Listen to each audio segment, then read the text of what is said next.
ini ibadah jam 7, betul ya. Masih ada orang datang lagi. Apa gimana dicoba jam 9 Pak Liang? Gimana, apa mungkin masih ada orang-orang yang belum terjangkau mungkin Pak Liang? Siapa tahu ya, siapa tahu masih belum ada terjangkau. Saya itu dulu mikir gini. Dulu perkenalkan dulu, nama saya Albert Hartanto. Saya adalah host pastor dari GMS 2 Surabaya Selatan. Hari ini kami bersama-sama di Surabaya Barat ada Pastor Yu. Di Surabaya Timur ada Koko ganteng satu ini, Pak Liang ya kan. Nggak nyangka ya, Pak Liang selalu bersinar. Dan di Surabaya Selatan, Tuhan izinkan saya juga untuk berjaga-jaga. Jadi kalau ada apa-apa di sebelah selatan, kami yang berdiri. Kalau ada apa-apa di sebelah timur, Pak Liang yang berdiri. Sebelah barat, ada Pak Yu berdiri. Dan saya bersyukur sekali ya, lihat gereja ini begitu besar, begitu antusias. Setiap kali ada ibadah dibuka, selalu ada orang antusias yang datang. Selalu ada orang yang rindu mencari wajah Tuhan. Saya tuh berpikir dulu, apa mungkin kalau saya buka di ibadah GMS 2 Surabaya Selatan tuh masih 3 ibadah baru-baru ini saja, kurang lebih 17 Desember waktu itu hari Natal. Kami bersepakat untuk menambah ibadah dan puji Tuhan ada 3 ibadah di tempat itu. Saya tuh berpikiran kalau yang nanti biasanya bangunnya bangkong-bangkong itu ya datangnya di ibadah jam 10 atau mungkin jam 1. Tapi ternyata memang setiap segmen ibadah Tuhan tuh selalu sediakan jiwa-jiwa yang siap untuk hadir loh. Atau mungkin ini gerakan Roh Kudus untuk mengingatkan Pak Liang. Mungkin butuh ibadah ke-8 Pak Liang. Kalau dulu ibadah ke-7 ini kan ikut Jakarta. Karena sudah test the water. Ibadah ke-7 ternyata jalan. Gimana kalau test the waternya dari PCM? Supaya nanti yang di Jakarta tahu, ibadah ke-8 masih ada di Surabaya. Siapa tahu ya, siapa tahu juga. Tapi ya, saya tahu orang-orang antusias selalu akan mendapatkan. Orang-orang yang serius sama Tuhan ya. Orang-orang yang serius sama Tuhan itu selalu Tuhan itu serius sama hidupnya. Orang-orang yang selalu melihat segala sesuatu itu remeh, kegerakan Tuhan itu remeh, apa yang dilakukan gereja Tuhan ini remeh, mereka akan kehilangan banyak hal dalam hidupnya. Mereka akan kehilangan banyak sekali hal dalam hidupnya. Tiba-tiba saya diingatkan ya, ini masih belum masuk di sharingnya. Tiba-tiba saya diingatkan satu sharing yang berbeda. Ketika Yakub dan Esau, mereka itu tidak pernah dikatakan Yakub itu orang yang akan dipakai Tuhan. Ketika mereka itu muncul dalam keluarga Ishak, Yakub dan Esau ini dua-dua a very good boy. Anda bayangkan kalau sebuah keluarga itu punya 2 anak laki, ya both of them are good boy. Ya, Yakub good boy, Esau good boy. Ya walaupun dikatakan bahwa Yakub itu memegang tumit Esau dan yang kecil akan jadi lebih besar, tapi dua-duanya good boy. Yang satu suka di lapangan, ya kan? Yang satu sukanya di rumah. Yang di lapangan kumpulnya sama siapa? Sama kambing domba, sama kerbau, macan, ya, jerapah, singa dan macam-macam. Yang di rumah kumpulnya sama maminya, ya kan? Saya tidak tahu juga apa yang terjadi dengan Yakub. Saya tidak tahu juga apa yang terjadi pada Esau. Tetapi ada satu insight yang saya dapatkan ketika saya merenungkan firman Tuhan. Anda bayangkan ya, apa yang membuat seseorang bernama Yakub yang sukanya di rumah, ketika melihat sebuah kesempatan, dia tidak sengaja bikin semangkuk kacang merah. Ketika Esau pulang, Esau langsung bilang gini, aku kepingin yang merah-merah itu. Apa yang membuat Yakub berpikir bahwa yang ditukar itu langsung hak kesulungan? Kalau saya sebagai seorang anak Pak Liang, saya mungkin tidak akan berpikir tukarkan warisanmu dulu untuk sop merah ini. Mungkin saya akan berpikir, ya tukarkan PS5mu dulu sama aku. Tukarkan misalnya satu hal yang berharga hari-hari, tukarkan iPhone-mu dulu sama aku baru tak kasih semangkuk kacang merah. Tapi Yakub ini beda loh. Ketika dia tuh bikin kacang merah dan Esau bilang aku kepingin yang merah-merah itu, dia langsung bilang gini, tukarkan hak kesulunganmu, jual dulu hak kesulunganmu sama aku. Loh ini serius saudara, ini serius. Bagaimana mungkin seorang anak bisa berpikir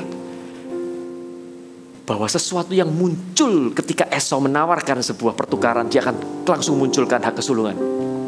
Saya yakinnya Yakub itu dierami oleh sesuatu yang akhirnya meresap dalam dirinya.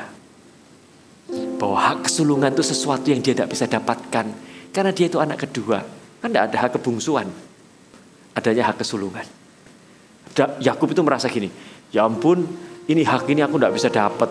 Tapi keren loh, waktu mamaku itu masak, dia cerita hak kesulungan itu akan menuntun kamu nanti ketemu berkat-berkat yang akan diturunkan oleh papamu, oleh Ishak. Dan ketika dia cerita mungkin hatinya itu galau. Aku ya kepingin hak kesulungan, tapi apa dayanya? Aku ini anak kedua. Dia itu cuma bisa batin dalam hatinya.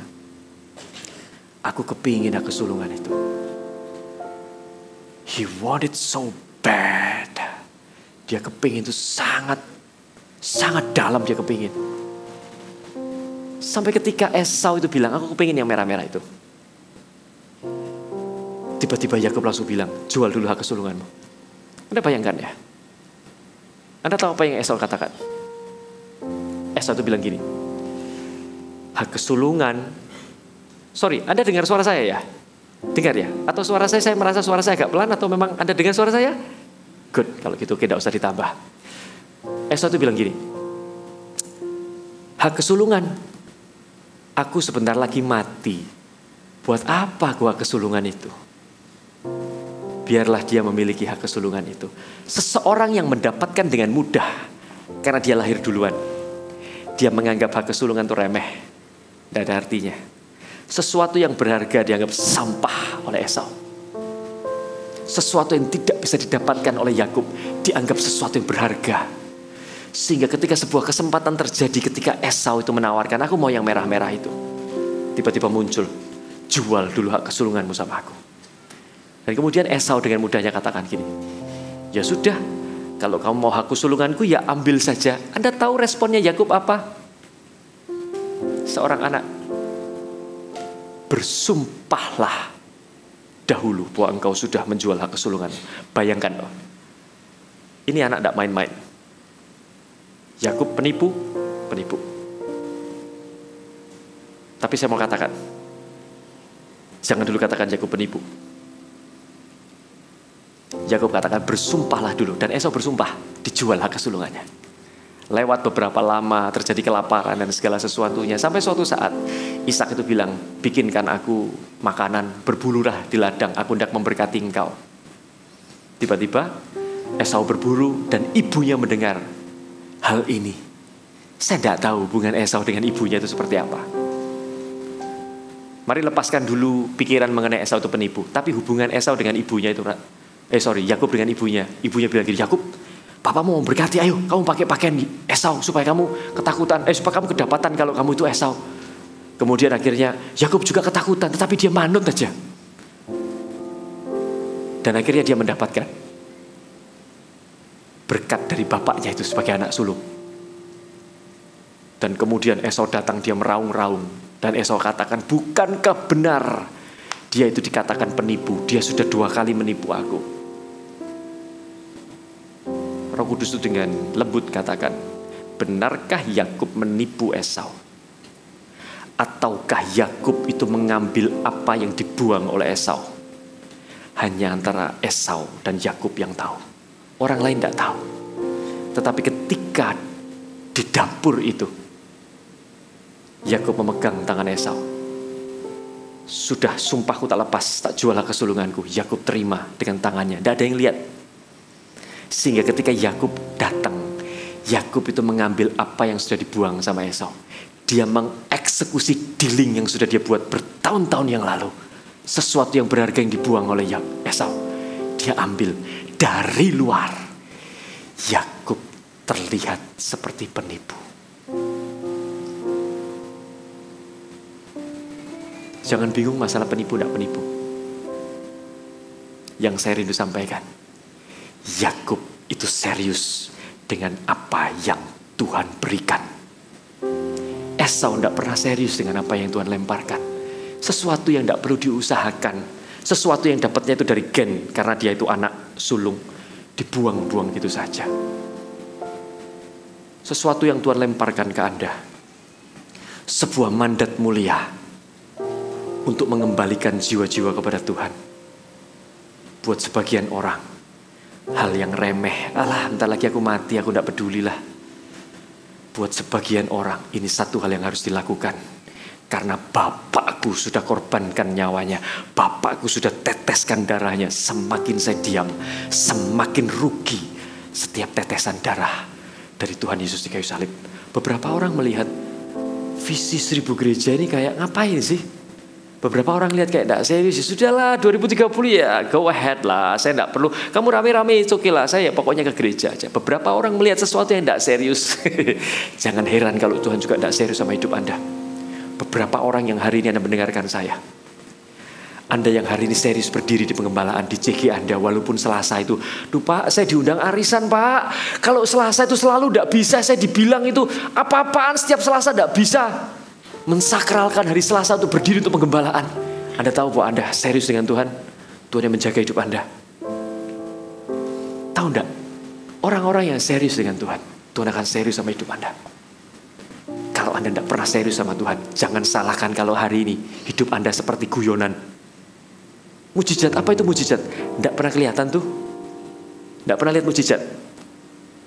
Mujizat itu harus terjadi di tangan-tangan jari Anda. Kalau Anda serius sama Tuhan, Anda akan lihat mujizat terjadi dalam hidup Anda. Saya pernah loh doakan orang sembuh. Pernah.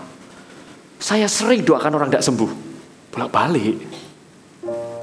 Tapi saya pernah loh paling tidak katakan sesuatu dan itu terjadi.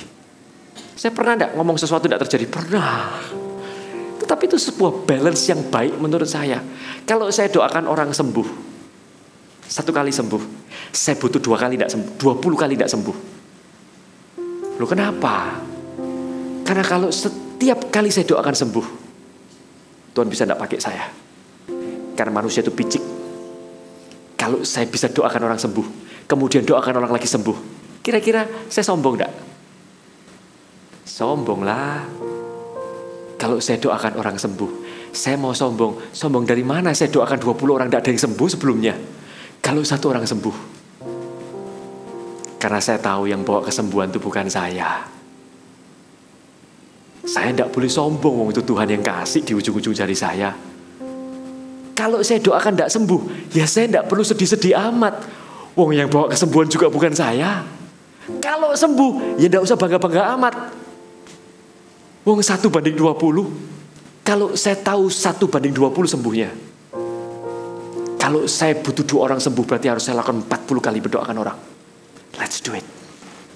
Selama itu membawa sebuah balance yang baik, supaya saya tidak mencuri kemuliaan Allah. Bagus kok. Kalau mendoakan orang tidak terjadi, it's okay kok. I'm okay. Karena bukan saya yang menyembuhkan, Tuhan yang menyembuhkan. Anda mau serius sama Tuhan enggak? Anda mau lihat enggak? Enggak usah di KKR. Anda datang ketemu orang sakit, Anda doakan. CG hari-hari ini lagi diseru-serukan. Siapa yang ber-CG angkat tangan? Wow, ini lebih banyak yang CG berarti yang malam-malam. Yang CG angkat tangan. Cuman 1. Yang CG angkat tangan. Anda harus berani mulai bertanya, siapa yang sakit? Anda harus mulai berani untuk tanya. Besok Selasa, setelah retreat leader hari Senin, Anda broadcast di grup Anda bahwa orang sakit ya. Kenapa kok? Mau kita doakan. Kalau tidak sembuh, ya tidak apa-apa. Bukan kita yang doakan, ya kan? Bukan kita yang sembuhkan. Kalau sembuh, ya tidak usah bangga. Berapa kali Anda doakan juga tidak pernah terjadi. It's a very good balance.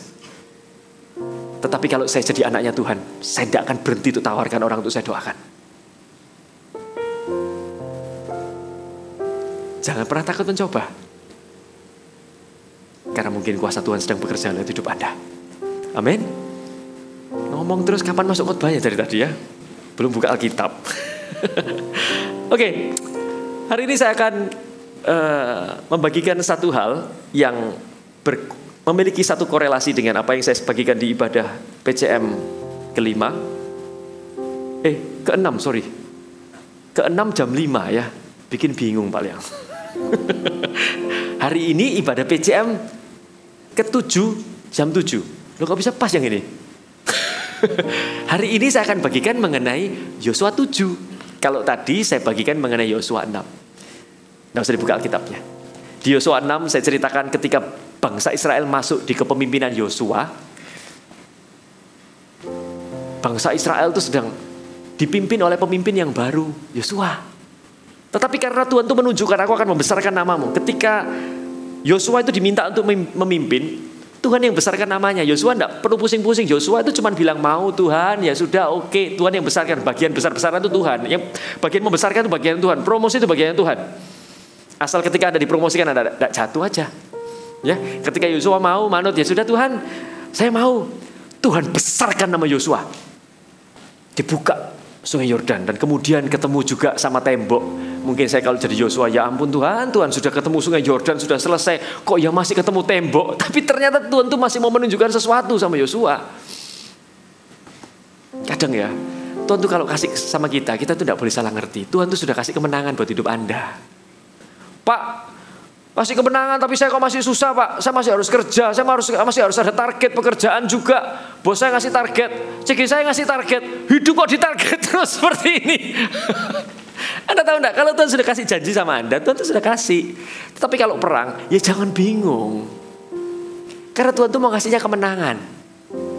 Kemenangan mana yang enggak pakai perang? Tuhan tuh mau kasihnya kemenangan. Kalau Tuhan kasih tanah Kanaan, tanah perjanjian, kekasih sama kamu, perang, jalan aja. Peperangan itu hal biasa yang kamu akan hadapi dan kamu akan menangkan. Jangan ketakutan sebelum Anda perang. Ada banyak hal yang saya sampaikan, bagaimana kita menggabungkan diri, sikap hati apakah yang kita miliki ketika kita mau masuk dalam sebuah revival yang besar-besaran. Karena revival dimulai dari satu orang, tetapi tidak akan terjadi kalau cuma berhenti di satu orang. Revival itu terjadi dari satu orang yang membakar orang berikutnya, dan ketika orang yang berikutnya dibakar, orang pertama tidak kehilangan apinya. Dia menjaga apinya, menularkan ke api yang berikutnya, sehingga ketika api itu menjadi gelombang yang besar, maka revival itu terjadi dengan ledakan yang luar biasa. Ketika cuma berhenti di satu orang, revival tidak terjadi loh. Revival bisa dimulai dari satu orang, tetapi digerakkan dengan banyak orang yang bergerak secara bersamaan. Dan itu yang terjadi di gereja kita. Di daerah barat, di area timur, maupun di area selatan, kita bergerak bersama-sama. Kita memenangkan Surabaya.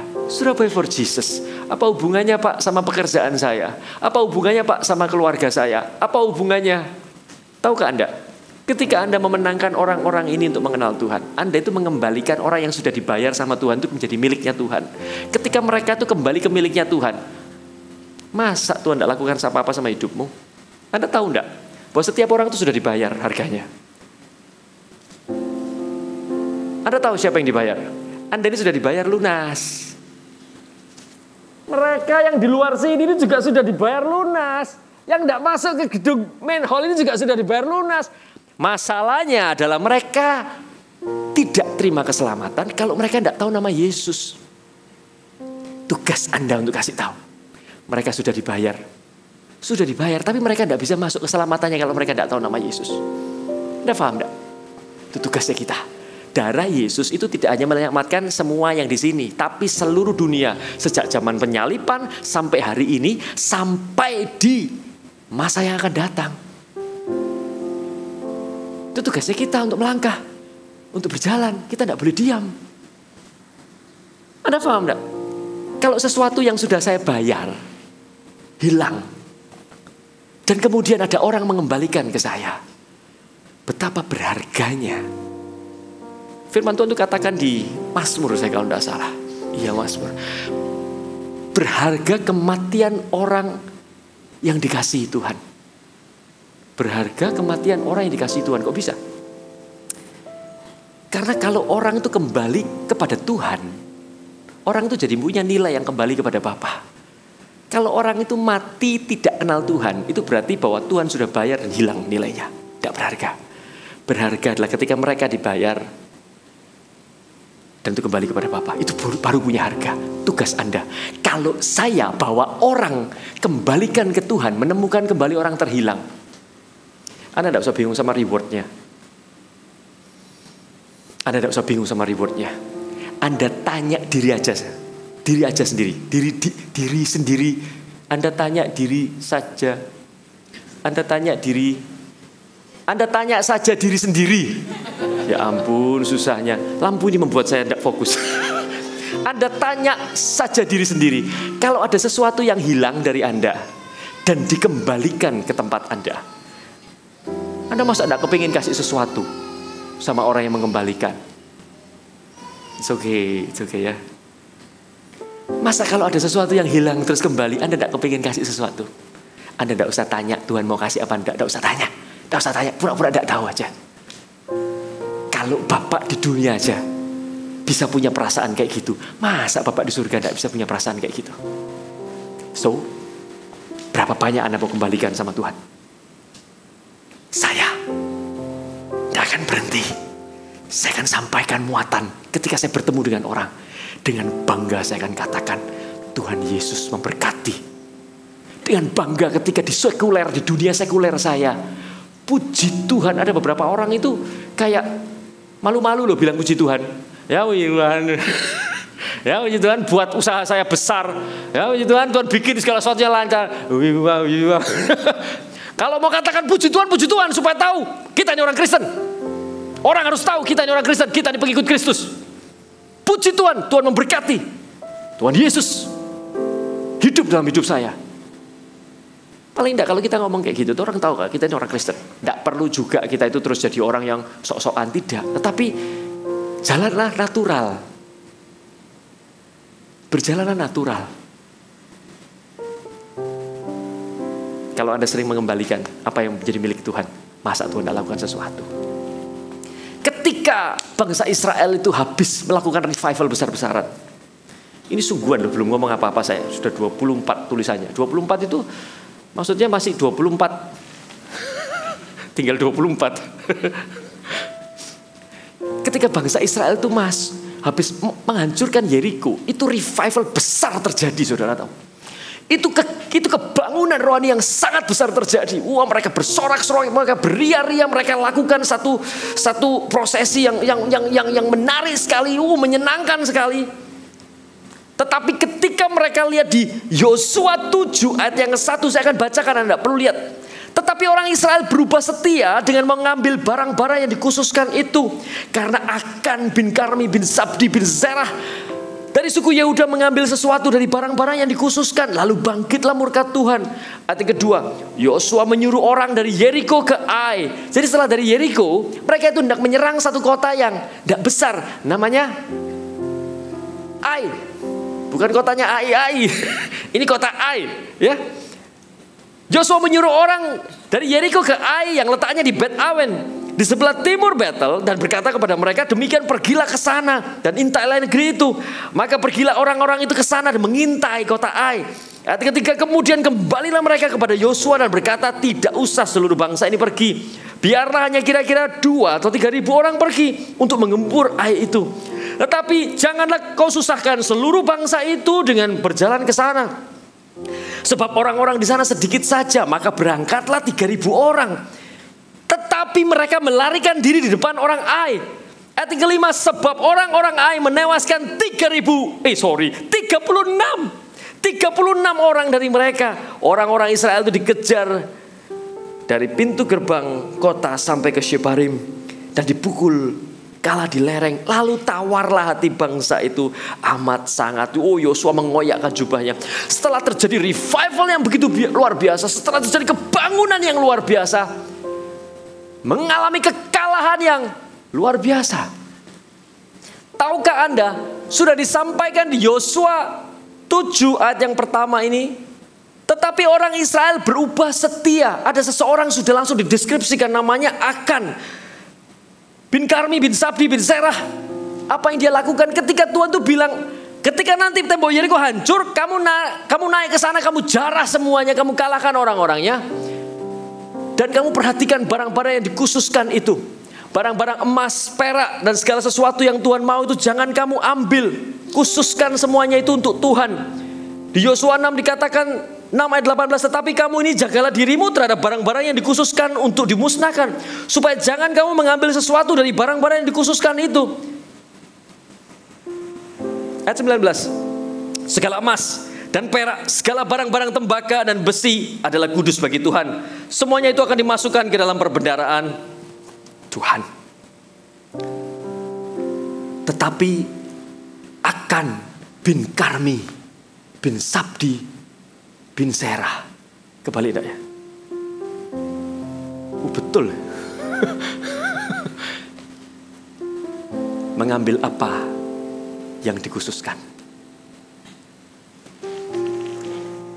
Dosa satu orang itu menggagalkan revival satu bangsa. Dosa satu orang menggagalkan revival satu bangsa. Jemaat Tuhan, dengarkan saya. Dosa satu yang Anda taruh pelihara dalam hidup Anda bisa menggagalkan seluruh hidup Anda. Sadar enggak? Hari ini Anda gandoli dosa apa? Dosa satu yang Anda pelihara dalam hidup Anda akan menggagalkan seluruh kehidupan Anda. Padahal harusnya Anda tidak gagal. Kota A itu kota kecil. Kota kecil. Dosa itu menggagalkan seluruh rencana dalam hidup Anda. Dosa itu menggagalkan seluruh revival dari sebuah kebangunan rohani yang besar dan dahsyat karena satu orang. Itu sebabnya gereja ini berjaga-jaga satu dengan yang lain. Dengan satu yang namanya sebuah komunitas. Cangkruk Group. Ya kok. Cangkruk Group. Cangkruk Group ya. Connect Group bukan Cangkruk Group. Gereja ini saling tarik-tarian ketika ada satu orang yang mulai mengindikasikan untuk berdosa. Tarik, ayo jangan dosa, jangan dosa. Saling menjaga supaya revival ini terus terjadi. Supaya api yang muncul di timur, api yang muncul di barat, di selatan, itu berkesinambungan terus berjalan. Supaya api itu tidak terus banyak yang padam sehingga akhirnya susah untuk membangkitkan. It's okay kalau hari-hari ini ada yang padam. Tetapi kami pastikan bahwa ribuan orang juga lagi bangkit. Anda kemarin lihat, oke. Saya datang aja ketakutan. Ketakutan lantainya goyang-goyang. Mereka lompat-lompat ribuan orang, 5.000 orang mungkin ya, 5.000-an. 1-2 orang padam, 5.000 bangkit. Ini yang membuat api revival terus berkesinambungan. Dari Eagle Kids ke orang-orang muda, ke Army of God, sampai ke family, sampai ke senior-senior. Kami akan pastikan bahwa api itu terus menjalar satu persatu membangkitkan setiap orang. Berikan kemuliaan bagi nama Tuhan. Satu dosa saja. Bagaimana akan tuh kok bisa ketipu dengan dosa? Karena poin yang pertama yang saya sampaikan, karena dosa itu selalu indah di depan. Sadarkah Anda? Dalam Yosua 7 ayat 20-21 dikatakan, lalu akan menjawab Yosua katanya, benar akulah yang berbuat dosa terhadap Tuhan Allah Israel. Sebab beginilah perbuatanku. Aku melihat dari antara barang-barang jarahan itu jubah yang indah buatan Sinear. Dan 200 shikal perak dan sebatang emas yang 50 shikal beratnya. Aku menginginkannya, maka ku ambil semuanya itu dan ku sembunyikan di kemahku di dalam tanah. Dan perak itu di bawah sekali. Ketika Akan tuh mengatakan, ya benar karena aku ini ngambil sesuatu yang memang kelihatannya indah. Dosa itu tidak datang itu sekonyong-konyong kayak Dracula gitu, saudara. Percayalah, hari-hari ini dosa itu munculnya, iblis menarik seseorang untuk masuk ke dalam dosa itu dalam sebuah pemikiran-pemikiran yang masuk akal buat Anda. Pemikiran-pemikiran logis yang masuk akal buat Anda. Iblis itu menahan seseorang masuk dalam sebuah kegerakan Tuhan dengan cuma mengatakan gini, aku belum kudus, nanti kalau aku sudah kudus baru aku melayani. Masuk akal, make sense. Kapan Anda kudusnya? Ada satu ilustrasi ya. Ada orang datang sama saya bilang gini, Pak, saya ini mau melayani, tapi saya merasa tidak layak, saya tidak pantas. Karena saya ini masih belum beres sama pekerjaan saya. Pekerjaan saya itu masih mengandung hal-hal yang tidak benar. Berulang kali saya tanya, masih jawabannya sama. Kemudian saya bilang, oke, saya tak jadi Tuhan ya. Beberapa menit ke depan saya bilang gini, saya putihkan pekerjaanmu. Kamu tidak lagi berdosa dari pekerjaanmu. Mau melayani? Dia bilang, oh ya mau Pak, pekerjaan saya kan sudah diputihkan, saya tidak berdosa, saya mau melayani. Kemudian saya tanya lagi, sudah tidak ada dosa lagi kah dalam hidupmu? Dia terdiam, dan kemudian dia menjawab, masih ada lagi Pak. Saya sering kali bohong sama istri saya Pak. Kalau saya ngantor, kadang saya tidak ngantor Pak. Saya kumpul sama teman-teman dan kadang saya lakukan hal-hal yang tidak karu-karuan gitu. Oh ya? Ya Pak, tapi tidak sering, tapi pernah gitu kan. Kemudian saya katakan lagi, saya putihkan dosamu yang satu ini. Kamu tidak dianggap berdosa karena melakukan hal ini. Siap melayani? Dia katakan, siap Pak, saya siap melayani. Kemudian saya tanyakan lagi, Anda yakin sudah tidak ada dosa lagi yang muncul dalam hidup Anda? Anda tahu enggak? Orang itu mulai terdiam dan berpikir. Dan dia menjawab pertanyaan, seperti apa yang saya harapkan. Kapan ya Pak manusia itu bebas dari dosa? Selama kita hidup di dunia, potensi dosa itu ada.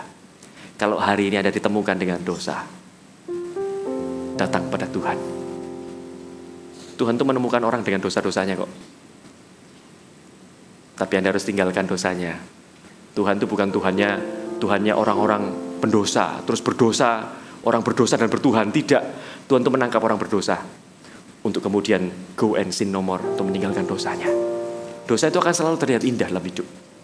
Karena kalau terlihat serem, Anda tidak mau berdosa pasti. Anda tidak akan mau berdosa. Salomo, dia jatuh dalam penyembahan berhala. Anda tahu kenapa? Karena Salomo itu punya banyak istri. Kekagumannya akan istri dari berbagai macam bangsa dan kepercayaan membuat Salomo itu kagum. Ketika dia visit sama istri yang mungkin punya kebudayaan menyembah berhala apa. Karena dia sayang sama istrinya, dia biarkan dia menyembah. Karena dia kagum dengan berhala-berhalanya. Dia mulai menyembah. Dia mulai, ya mungkin pertama-pertama bagus ya topinya, dia pakai topinya terus selfie gitu ya kan. Oh sarungnya bagus, pakai sarung gitu, selfie. Sampai akhirnya dia terlibat dalam sebuah penyembahan berhala. Dosa itu tidak langsung kelihatan. Dia pelan-pelan dan menjatuhkan.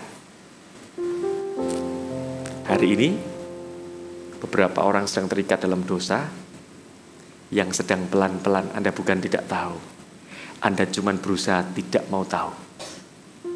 Anda kalau mau lihat dan ditemukan Tuhan baik-baik saja, sudah ya hari ini. Karena ada orang yang membiarkan dirinya jatuh hancur minus, baru menyerahkan dirinya sama Tuhan. Tuhan itu sebetulnya menangkap orang dalam kondisi yang baik. Tetapi orang itu membiarkan sampai habis semua kemampuannya, baru dia serahkan dirinya sama Tuhan. Mau jadi apa? Ada orang bilang gini, Tuhan itu selalu pakai orang itu setelah hancur Pak, bangkrut baru dipakai Tuhan. Ini algoritma dari mana? Tuhan tidak selalu pakai orang bangkrut kok. Tuhan tidak selalu bangkrutkan dulu terus dipakai Tuhan. Tidak kok, di tengah-tengah kesuksesan Tuhan pakai. Seringkali orang itu tidak menyerah dengan dosanya. Sampai tidak ada lagi kekuatan untuk melakukan dosa, dia kembali sama Tuhan. Salahnya siapa? Kalau sampai hancur, sampai berkeping-keping baru kembali sama Tuhan. Beberapa orang dari Anda tertusuk dengan apa yang saya sampaikan. Karena Anda sedang pegangi dosa. Beberapa orang dari Anda tidak merasakan apa-apa karena Anda tidak sedang pegangi dosa. Tapi beberapa orang sedang pegangi dosa. Dan Anda merasa bahwa perkataan firman ini terlalu berat buat Anda. Sorry, gereja Tuhan harus berbicara dengan benar. Apa yang pisau adalah pisau untuk dosa, agar memisahkan itu dari daging Anda, dari roh Anda. Gereja itu harus berdiri supaya umat Tuhan benar di hadapan Tuhan. Jangan mau ditipu dengan dosa yang tampak manis dan indah. Kejadian 4 ayat 7 dikatakan, apakah mukamu tidak akan berseri-seri jika engkau berbuat baik? Tetapi jika engkau tidak berbuat baik, dosa sudah mengintip di depan pintu. Jadi sebetulnya Anda itu bisa merasakan loh, ketika dosa itu lagi ngintip di depan Anda. Belum jadi dosa, Anda itu sudah bisa kepikiran dosanya. Saat itulah adalah saat Anda lari dari dosa Anda. Jangan berusaha untuk, enggak Pak, saya ditemukan langsung berdosa. Enggak mungkin. Orang itu pasti muncul perasaannya dulu. Setelah Anda mengabaikan perasaan itu dan Anda kebal sama signal yang Tuhan kirim, baru Anda kejegur dosa, baru Anda kecemplung dosa. Dosa selalu indah di depan. Jangan ketipu ya. Agar Anda bisa melihat revival itu terjadi dalam hidup Anda. Yang kedua, dosa mematikan potensi. Yosua 7 ayat 3. Kemudian kembalilah mereka kepada Yosua dan berkata kepadanya, tidak usah seluruh bangsa itu pergi. Biarlah kira-kira hanya 2 atau 3 ribu orang pergi untuk menggempur Ai. Janganlah kau susahkan bangsa itu dengan berjalan ke sana. Sebab orang-orang di sana sedikit saja. Mereka ini sudah melakukan prosedur yang baik loh. Mereka ini sudah melakukan prosedur yang baik sebagai seorang yang berperang. Mereka itu mengirim orang untuk observasi. Dan niat baik mereka tidak menyusahkan seluruh bangsa. Melainkan cuma hanya 2 sampai 3 ribu saja. Tidak usah sampai jutaan. Anda tahu bangsa Israel yang masuk itu jutaan. Tapi dikatakan cuma, ya wis 3 ribu aja yang serbu ke mereka. Ketika mereka mulai masuk, ternyata apa yang sudah mereka pikir, sudah observasi yang bagus, segala usaha-usaha baik mereka, ternyata tidak efektif. Anda pernah kerasa tidak? Bahwa Anda lakukan sudah persiapan bagus, Anda sudah persiapkan segala sesuatunya baik, tapi ternyata hasilnya tidak sebaik persiapan Anda. Karena dosa ada dalam hidup Anda.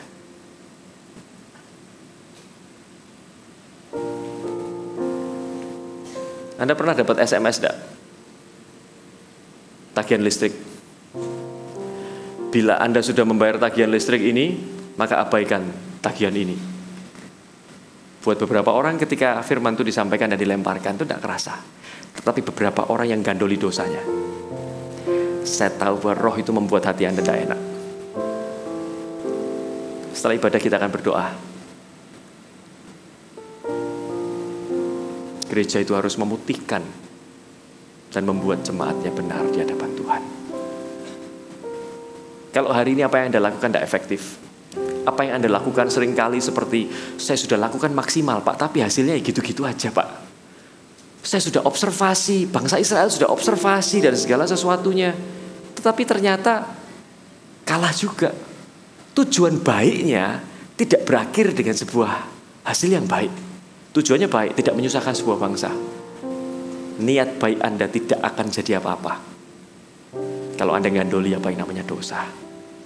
Anda mau efektif hidup Anda tinggalkan dosanya. Saya tidak pernah tahu kira-kira dosa itu apa yang ada dalam diri Anda. Cuma Roh Kudus yang tahu.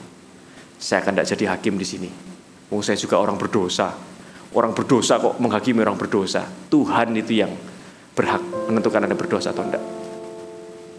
Nanti kita akan doa sama-sama. Anda tidak perlu maju ke depan. Tutup mata aja. Tapi janji ya, semua tutup mata ya. Ya, supaya hanya Tuhan yang tahu. Kalau memang ada dosa dalam hidup Anda, ya. Oke, deal? Deal. Dosa itu mematikan potensi. Kamu mengumpulkan banyak tetapi hasilnya sedikit. Ketika kamu membawa ke rumah, aku menghembuskannya. Salah satu perikop di kitab Hagai. Apa yang Tuhan katakan ketika rumah Tuhan itu tidak menjadi bangunan tapi reruntuhan. Ketika Anda membiarkan dosa itu ada dalam hidup Anda, itu berarti bahwa mesbah Tuhan dalam hidup Anda itu reruntuhan. Itu sebabnya ketika Anda mengumpulkan banyak, dapatnya sedikit. Karena ketika Anda membawanya pulang, Tuhan mengembuskannya. Hilang. Yang terakhir, dosa membuat luput dari rencana Tuhan. Sadarkah Anda bahwa Tuhan itu punya rencana yang besar atas hidup Anda? Ketika seseorang membawa dirinya dan membawa dosanya, iblis itu tidak bisa gagalkan keselamatan. Surga itu akan terus ada buat Anda. Surga itu akan terus buka, tidak mungkin tutup. Tetapi iblis itu bisa membuat Anda tidak pernah masuk dalam rencana besarnya Tuhan. Tahukah Anda bahwa sebetulnya ada orang-orang yang di tempat ini harusnya lebih efektif bergerak ketika Anda meresponi Tuhan. Pastor Philip itu sempat bilang di ibadah live streaming, di ibadah ketiga pukul 1 saya kalau tidak salah, kalau tidak pukul 10, dikatakan demikian. Menunda ketaatan itu adalah menunda kemuliaan. Ketika Anda menunda diri Anda untuk bertobat, Anda itu menunda rencana yang seharusnya terjadi dalam hidup Anda. Anda itu sedang menunda rencana besar Tuhan dalam hidup Anda. Anda itu sedang menunda rencana besar yang seharusnya terjadi dalam hidup Anda. Tahukah Anda, manusia itu hanya hidup dari skala tangan kiri saya ke tangan kanan saya. Ketika Anda ditemukan bertobat di tengah-tengah, maka Anda masuk di janji Tuhan itu di setengahnya itu. Ketika Anda ditemukan di seperempatnya dan bertobat, Anda itu mendapatkan rencana Tuhan itu 75% dari hidup Anda.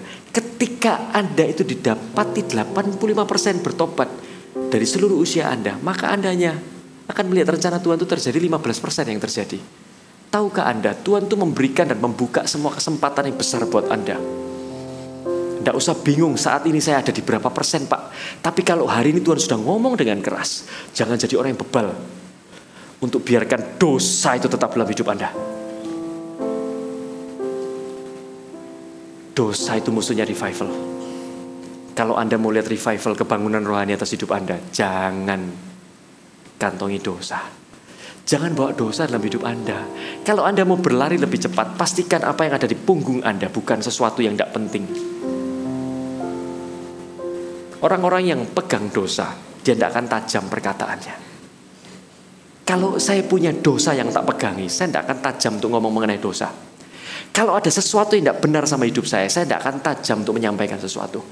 Kalau Anda mau jadi tajam, Anda harus pastikan seluruh area dalam hidup Anda bebas dari dosa.